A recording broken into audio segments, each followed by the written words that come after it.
gente continua falando de bolsa, mas agora um bate-papo com o Head de Research da Eleven Financial, Fernando Siqueira. Seja bem-vindo, Fernando, à nossa programação. Ótimo dia a você.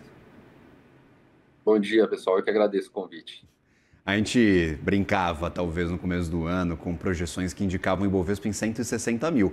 A gente está quase lá, encostamos nos 158 mil no dia de ontem, um movimento que não era esperado, talvez, pelo melhor dos analistas aí. A gente estava realmente muito distante deste patamar e agora mais de 30% de valorização. Como é que você vê esse salto na cotação do Ibovespa e, claro, próximos passos aqui para a nossa Bolsa de Valores?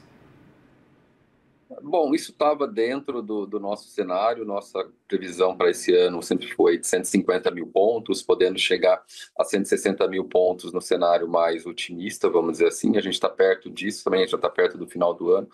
Então, acho que chegou mais ou menos no alvo que a gente tinha.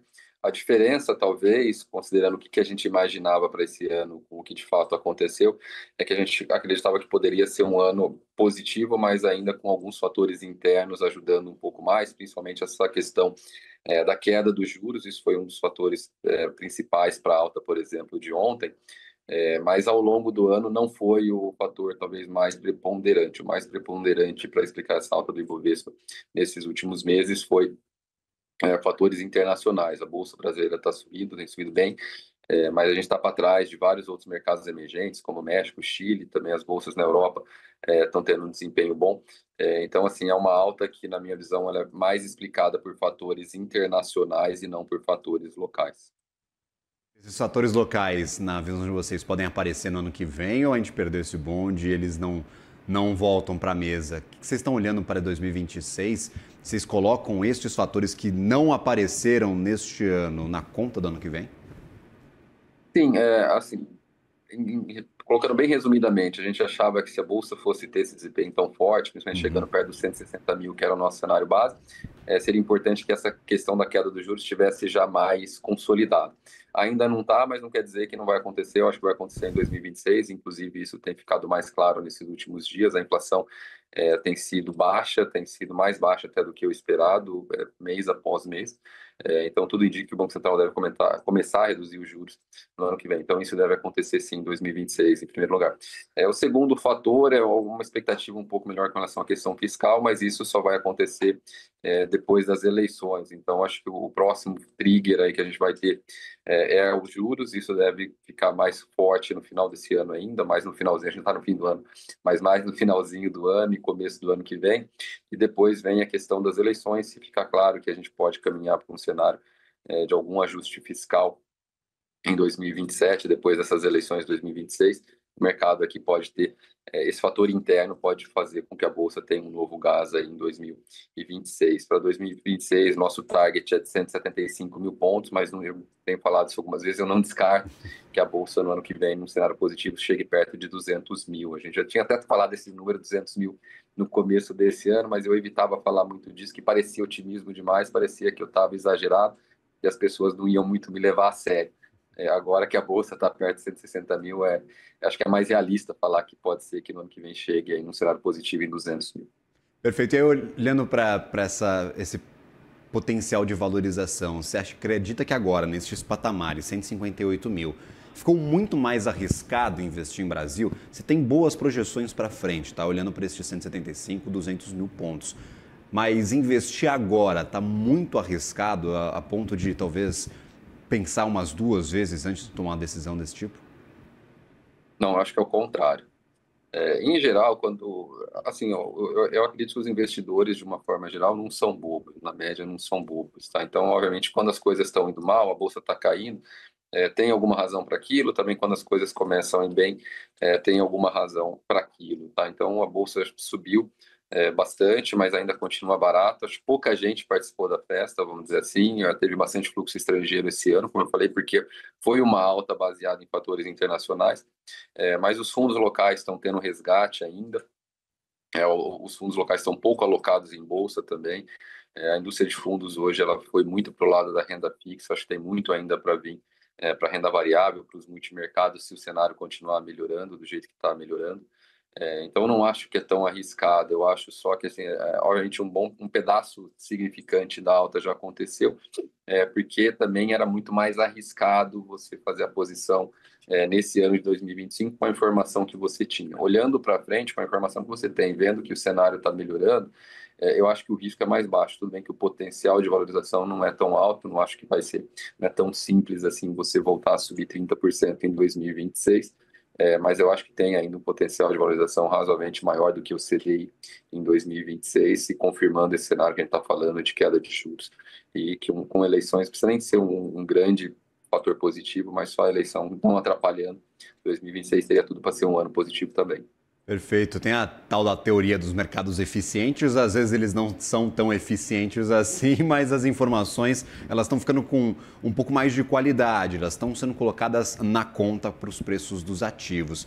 Você acredita que talvez essa eleição, em termos de volatilidade, ela traga menos oscilação do que a eleição passada, quando tinha talvez um receio maior de troca de governo, do que aconteceria com os ativos de renda variável, o que aconteceria com a economia? Como é que você acha que a gente chega nessa disputa eleitoral do ano que vem? Claro, não tem candidato definido, a gente tem uma briga ainda para saber quem vai correr de um lado, quem vai correr do outro, mas em termos de volatilidade, esta eleição pode ser parecida com a passada, vai ser um pouco diferente? Qual que é a visão de vocês em relação a isso? É uma boa pergunta. A gente respondeu isso, de certa forma, no relatório que a gente fala desse target do Ibovespa. O que eu mostro no relatório, assim, a volatilidade do Ibovespa está diminuindo. Tá? Então, o ano mais volátil que a gente teve nos últimos anos foi 2002, também que foi um ano eleitoral. Depois voltou a ter bastante volatilidade em outros anos, mas a cada ano que passa parece que a volatilidade é um pouco menor e cada eleição que passa o impacto é um pouco menor. Então, eu não acho que vai ser uma eleição super volátil, mas ainda assim, obviamente, vai ter volatilidade, porque todo ano eleitoral é um ano que onde a bolsa oscila mais do que o normal. Tá? Então, se o mercado vê como uma eleição como sendo um fator positivo, tem espaço para uma alta maior até do que a desse ano, de 30%, mas também vendo que se dá apontando, vendo que o discurso não está indo na direção, como eu falei, do ajuste fiscal, que é algo que o mercado vem cobrando há um bom tempo, também pode ter espaço para uma queda significativa. Tá? Então, tudo indica que vai continuar tendo volatilidade, talvez a gente só não vai repetir casos extremos de volatilidade, igual a gente chegou a ver em 2002 e também depois de novo em 2014, por exemplo, que a bolsa chegou a cair bastante, depois subiu bastante, depois voltou a cair, não sei se eu não lembro 2014, mas foi exatamente isso, começou com uma expectativa de o Aécio ganhando, depois o Aécio não ganha mais, depois enfim, entre outras coisas, foi um ano bastante volátil. Eu acho que olhando para frente vai continuar tendo essa volatilidade, ela só não é tão grande quanto foi no passado. Perfeito. Quando a gente olha para a cara da alta deste ano, são 30%, tem algumas ações muito positivas. O setor de educação disparou, tem ação subindo mais de 200%. Tem, por exemplo, o setor de bancos que teve bom resultado também, apesar de o Banco do Brasil restante tá bem no ano de 2025.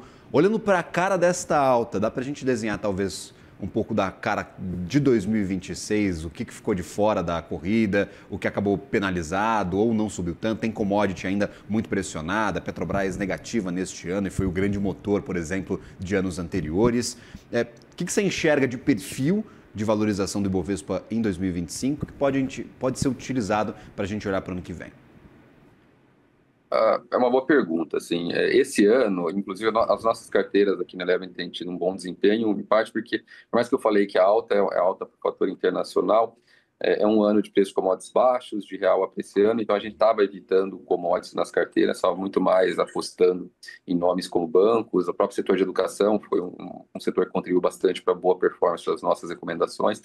Eu acho que no ano que vem vai ser parecido, tá? Eu acho que assim, o grande trigger vai ser essa questão dos juros caindo, nesse cenário quem ganha mais são empresas mais endividadas, a gente está começando a ver isso, inclusive ontem foi um dia bem claro que as empresas mais endividadas tiveram um desempenho melhor. Olhando para frente para 2026, eu acho que continua um pouco nessa toada. Também gosto de small caps. Small caps está indo um pouquinho melhor do que o Ibovespa esse ano, mas eu acho que tem espaço para o ano que vem ser razoavelmente melhor se confirmar esse cenário positivo. A última coisa só que eu falaria para o ano que vem, inclusive a gente também destacou isso no relatório, quando eu falei do target, dos 175 mil pontos, enfim, que esse ano foi um ano muito ruim para commodities, primeiro porque o real apreciou, Então, para essas empresas exportadoras já é ruim. O segundo foi porque o preço de commodities também caiu, principalmente petróleo, mas não só petróleo, celulose também teve um ano ruim. Eu imagino que para 2026 o espaço para novas quedas dessas commodities é baixo. Considerando isso, eu acho que tende a ter um pouco mais de equilíbrio. Assim, a gente não vai ver empresas indo tão mal, como eu falei, como são algumas dessas exportadoras. Em 2026, eu acho que o mercado tende a ser um pouco mais balanceado, ainda que o grande destaque, na minha visão, são os small caps e essas empresas um pouco mais endividadas. Fernando Siqueira, Head de Research da Eleven Financial, sempre bem-vindo à nossa programação. Torçamos para que o Bovespa continue nessa toada, para que vocês estejam certos aí na Eleven, a gente consiga chegar nos 175, nos melhores cenários possíveis, lá nos 200 mil pontos. Vamos acompanhar e, claro, convidadíssimo para próximas participações aqui na nossa programação. Obrigado, pessoal. Bom dia. Valeu, um ótimo dia, bom trabalho a vocês.